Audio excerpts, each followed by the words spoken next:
प्रेरणाताई मी मनोज बोलतोय. अरे बोला ना. म्हणजे वल्लरी पण आहे इथे.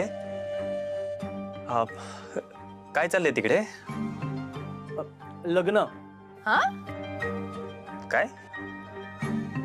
म्हणजे पारंपरिक लग्नाची चर्चा चालू आहे. अच्छा. मनोज भाऊजी, अजित पण ना उगाच कन्फ्युजिंग बोलतो.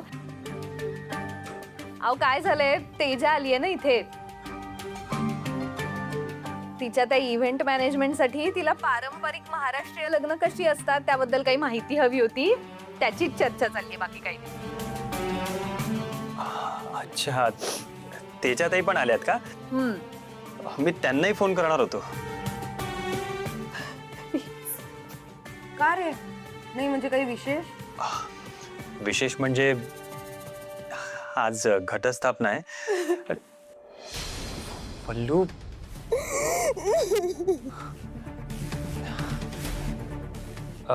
काय म्हणत होतो मी? हा, आज घटस्थापना आहे आणि आमच्याकडे घट बसणार आहे, तर तुम्ही सगळ्यांनी यायचंय. चालेल ना, मी चक्कर टाके ना संध्याकाळी. मनोज भाऊजी, ऍक्च्युली सॉरी पण आज नाही जमणार आम्हाला.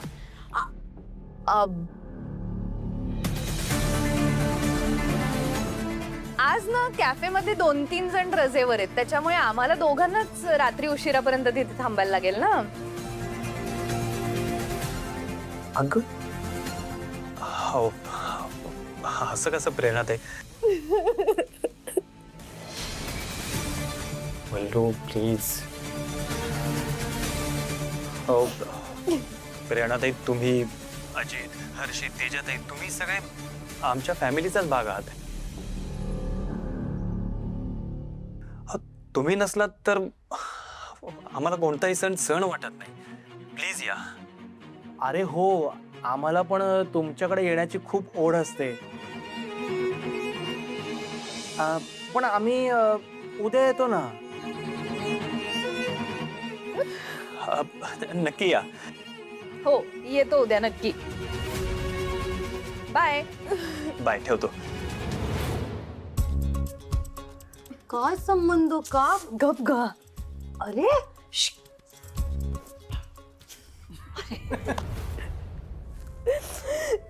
वल्लू,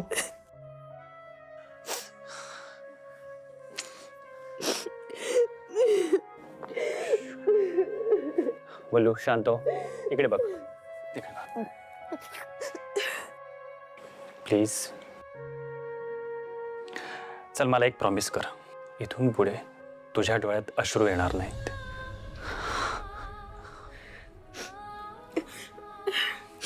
गुड. आणि माझ्या आजारपणाबद्दल प्लीज कोणालाही काहीही कळू देऊ नकोस. काय की मला हा सण आहे ना आनंदात साजरा करायचा आहे. जाता जाता कोणाची सिंपती नको आहे मला. काय बोलताय तुम्ही? का सारखं असं अभद्र बोलताय? हे बघा, मी तुम्हाला एकदाच सांगितलंय, मी तुम्हाला माझ्यापासून कुठेही लांब जाऊ देणार नाहीये. तर तुम्ही माझ्यापासून नाही लांब जाणार.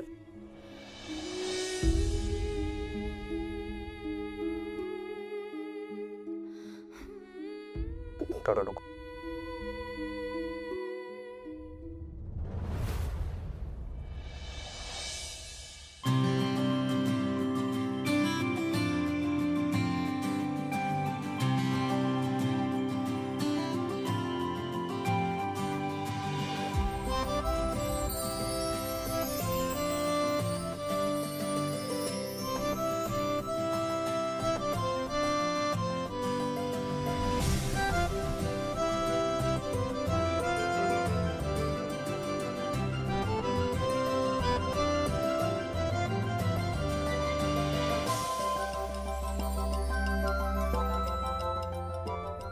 आहो,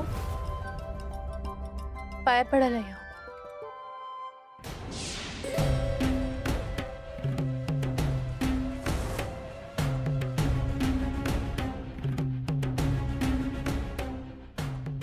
काय चाललंय? वल्लरीला काय वेड लागले काय?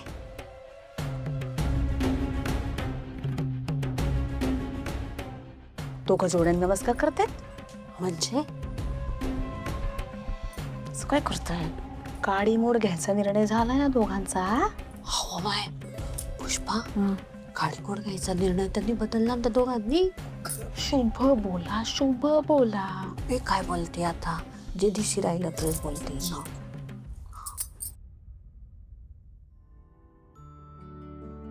देवी माते, माझ्या संसाराची रक्षा कर. माझा संसार असा अर्ध्यात मोडू नकोस का?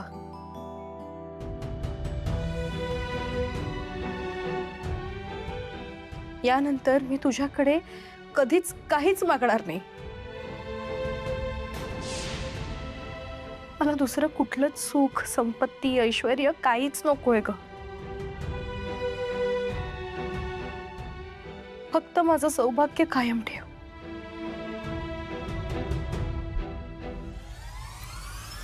भाऊजी काय झालं? काय झालं?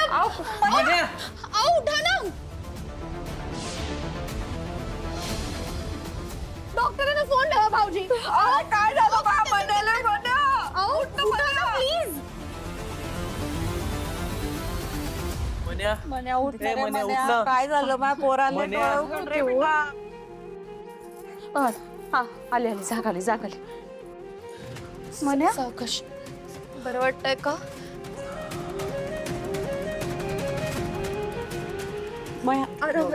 हळू हळू, काही करू नका.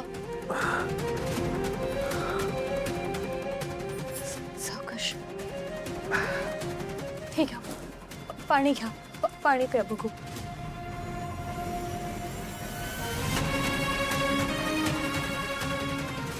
हळू हळू हळू. मन्या सावकाश.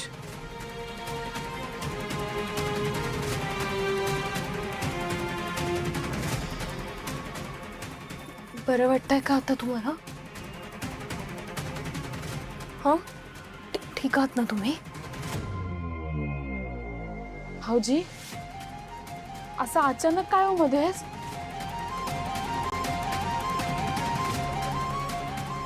तुला आधी काही त्रास होत होता का? त्रास तर आहेस ना रे माया. या बाईचा त्रास काय कमी कमा पोराले. वल्लरी नावाचं ग्रहण लागलंय मा मनाच्या आयुष्याले. सासूबाई जरा गप्पा बसाव. तब्येत बघताय ना त्यांची, काय कांगाव? काय गप्प बसा पुष्पा. अगं हे सगळं चक्कर बिक्कर आहे ना या बाईमुळेच झालेलं आहे. जी बाई नवऱ्याला जेल मध्ये धाडायला निघाली त्याला चक्कर नाही येणार तर काय होणार आहे?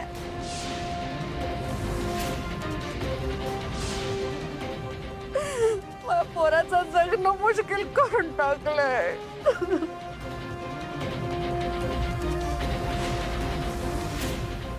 आई आई काय बोलतेस का?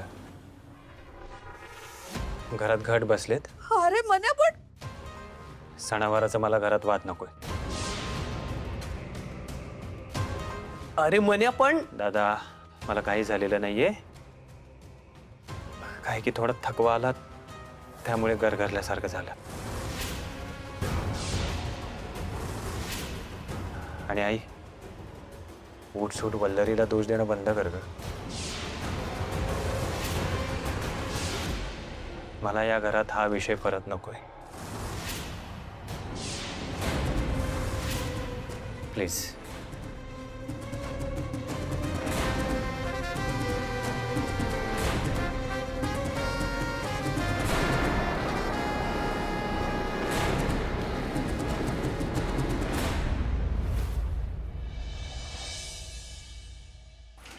वल्लू अगं वल्लू तू काय इतकी पॅनिक होतेस? एक मिनिट शांत हो जरा तू.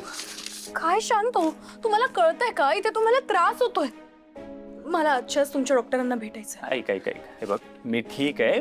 थोडासा विकनेस आहे फक्त, बाकी काही नाही. मला काही ऐकायचं नाही. मी एकदा सांगितलं ना, मला आजच्या आज तुमच्या डॉक्टरांना भेटायचंय म्हणजे भेटायचंय. ओके ओके, आपण जाऊया डॉक्टरांना भेटायला, पण तू शांत हो. ओके, जाऊया.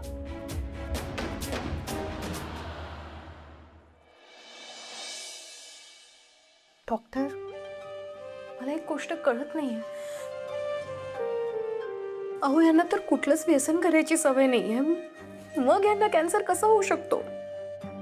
मिसेस भामरे, कॅन्सर फक्त व्यसनी माणसालाच होतो असं काही नाही. अनेक महिला, लहान मुलं ही देखील कॅन्सर पीडित असतात. त्यांनी तर कधीच कुठलं व्यसन केलेलं नसतं. कामाचा ताण, आपली बदललेली जीवनशैली किंवा कधी कधी जेनेटिकल प्रॉब्लेममुळे सुद्धा कॅन्सर होऊ शकतो. पण मग डॉक्टर, यावर काहीतरी उपाय असेल ना? काहीतरी. अर्ली स्टेजमध्ये जर यांचा कॅन्सर लक्षात आला असता तर काहीतरी करता आलं असतं. पण आता खूप उशीर झाला. सॉरी मिसेस भांबरे, आता काही होऊ शकत नाही. डॉक्टर प्लीज, निदान तुम्ही तरी असं नका म्हणू. हे बघा, आम्हाला तुमच्याकडनं खूप होप्स आहेत. आम्ही कितीही पैसे खर्च करायला तयार आहोत, पण प्लीज प्लीज यांना बरं करा. प्लीज डॉक्टर, काहीतरी उपाय शोधून काढा.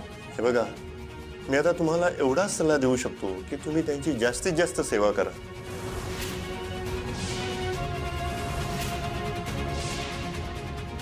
येतो आम्ही डॉक्टर.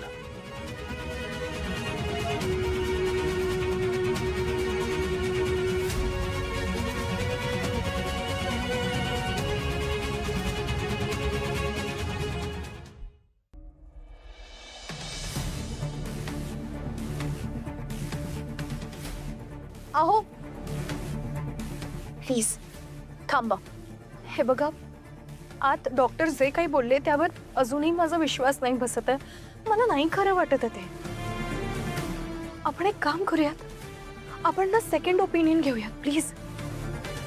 मला खरंच नाही वाटत हो, देव आपल्या बाबतीत एवढं निष्ठुर नाही होऊ शकत. आपण एखाद्या वेगळ्या डॉक्टरला कन्सल्ट करूया ना प्लीज. वल्लू डॉक्टर काय म्हणाले ऐकलं नाहीस का?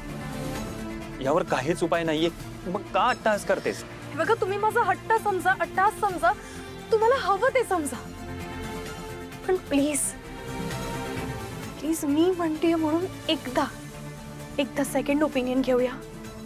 I request you please.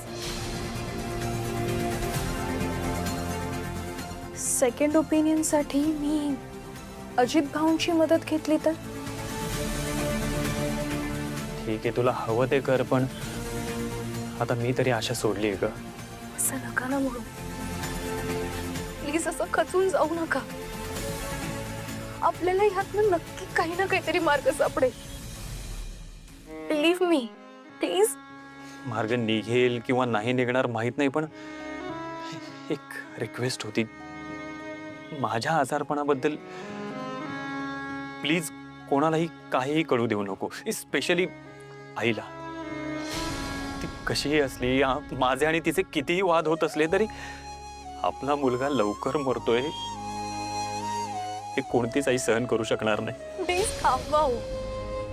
नका असं सारखं सारखं म्हणू. नाही ऐकवत आहे मला ते. असं काही होणार नाहीये. तुम्हाला आठवत आहे लग्नामध्ये जेव्हा आपण सप्तपदी घेत होतो